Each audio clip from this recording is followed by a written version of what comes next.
Welcome, brave souls, to our spine-chilling journey through Missouri's most haunted locations. I'm Crispy, and tonight we're diving headfirst into the unknown. Buckle up, because we're about to take you on a wild ride through the Missouri State's darkest corners.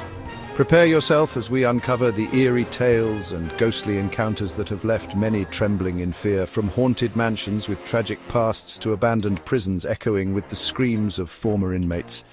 We're leaving no tombstone unturned, so grab your holy water, maybe a flashlight that actually works, unlike Ryan's, and get ready to explore the top 5 most haunted places in Missouri.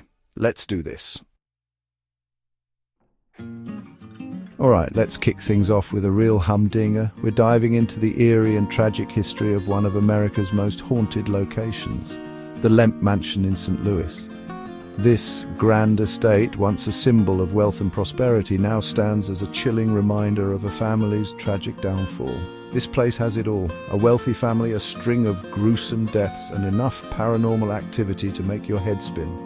Imagine walking through its darkened halls, feeling the weight of its sorrowful past. The Lemp family, they were like the beer barons of their time, rolling in dough. They built their fortune on the success of the Lemp Brewery, which was one of the most successful breweries in the country. But their fortune seemed cursed. Despite their wealth, the family was plagued by a series of tragic events that would ultimately lead to their downfall. One by one, family members died under mysterious circumstances, many right here in this very house. Talk about bad luck. The mansion became a place of sorrow and despair, its walls echoing with the cries of the past. There was William Jr., found dead in the basement, a gun in his hand. His death was ruled a suicide, but questions still linger about what really happened that fateful day. Then his brother, Charles, he took his own life too, right here in the mansion. The weight of the family's misfortunes seemed too much for him to bear, and it didn't stop there. The tragedies just kept piling up. The Lemp family seemed to be caught in an unending cycle of death and despair. The tragedies just kept piling up. The mansion, once filled with laughter and life, became a somber monument to the family's misfortunes. Now the mansion is said to be crawling with the spirits of the Lemp family. It's as if their souls are trapped within its walls, unable to find peace. Visitors and staff have reported disembodied voices, shadowy figures lurking in the halls, and even full-on apparitions. The air is thick with an otherworldly presence, making it a hotspot for paranormal enthusiasts.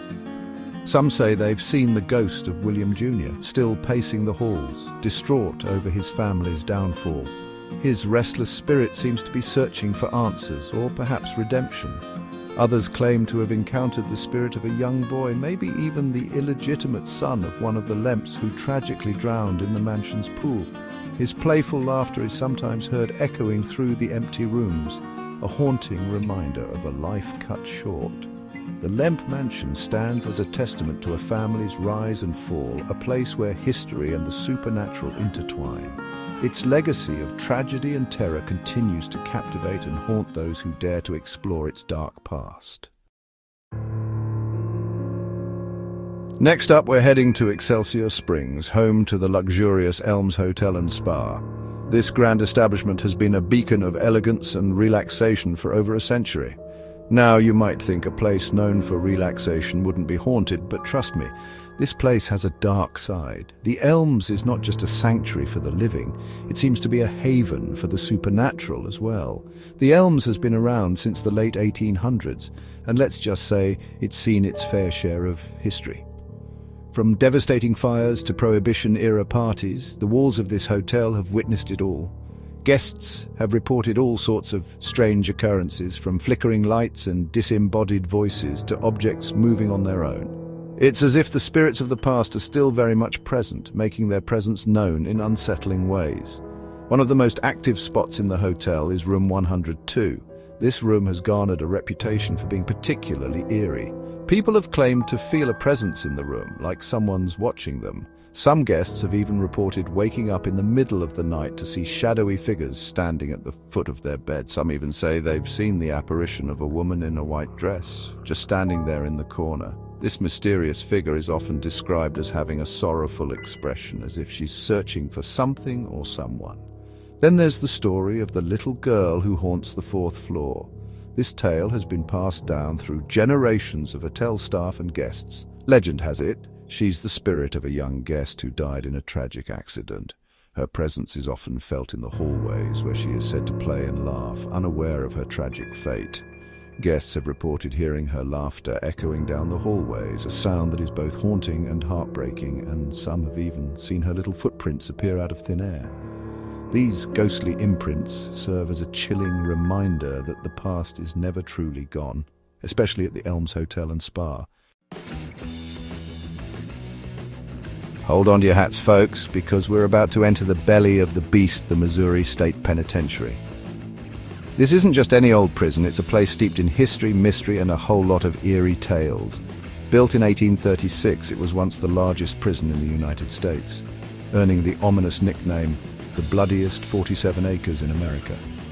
This place is not for the faint of heart. The dark, narrow corridors and the decaying walls seem to whisper secrets of the past. For nearly 180 years, it housed some of the most hardened criminals in the state. Infamous inmates like Pretty Boy Floyd and Sonny Liston once called this place home. Now it stands empty, a chilling reminder of the suffering and despair that once filled its walls. The silence is deafening, broken only by the occasional creak of old metal and the distant echo of footsteps that shouldn't be there. But the spirits of the incarcerated, they haven't moved on. They linger, their restless souls trapped in a place they can never escape. They're still here, trapped within these walls, and they're not afraid to make their presence known. Strange noises, cold spots, and even the feeling of being watched are common occurrences. Visitors and paranormal investigators have reported all sorts of unsettling experiences within the prison walls. Disembodied voices, whispers in the dark, and the sensation of being touched by unseen hands are just the beginning. Footsteps echoing down empty corridors as if the ghosts of the past are still pacing their cells, unable to find peace. And even full-on apparitions of former inmates have been seen, their ghostly forms wandering the halls, forever trapped in their own personal hell. One of the most haunted areas is Housing Unit 4, a place that once held the most dangerous criminals. Where the most dangerous criminals were kept, the energy here is palpable, a heavy, oppressive force that seems to cling to you. People have claimed to feel an overwhelming sense of dread and despair in this part of the prison, as if the very walls are imbued with the suffering of those who once lived here. Like the very air is thick with negative energy. It's a place where the past and present collide, where the echoes of suffering and unrest are impossible to ignore. All right, let's switch gears for a second and talk about a place that sent chills down the spines of millions, the Exorcist house. Now, this isn't the actual house from the movie, but it's the real-life location that inspired the terrifying tale. Back in the 1940s, a young boy known as Roland Doe underwent a series of exorcisms in this very house. His case was so disturbing, so terrifying, that it became the basis for the iconic horror film.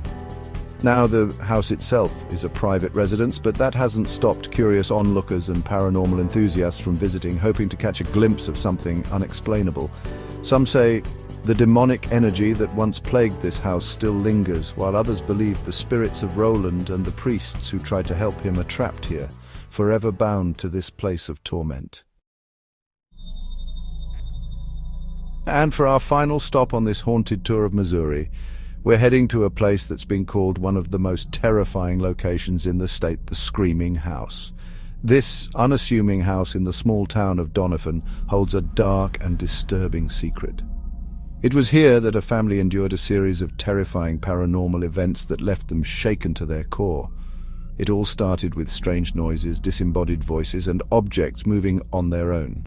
But things quickly escalated, becoming more and more sinister. The family reported seeing shadowy figures lurking in the corners of their eyes and feeling unseen hands touching them. But the most terrifying aspect of this haunting was the blood-curdling screams that would echo through the house at all hours of the night. Screams so filled with terror and agony that they sent chills down the spines of everyone who heard them. Well, there you have it, folks.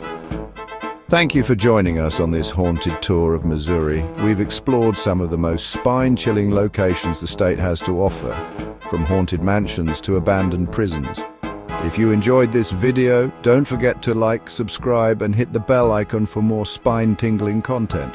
We're always on the hunt for the next great paranormal mystery, so stay tuned and be sure to share your own ghost stories in the comments below and let us know which haunted location you'd dare to visit. Until next time, sleep tight, or try to.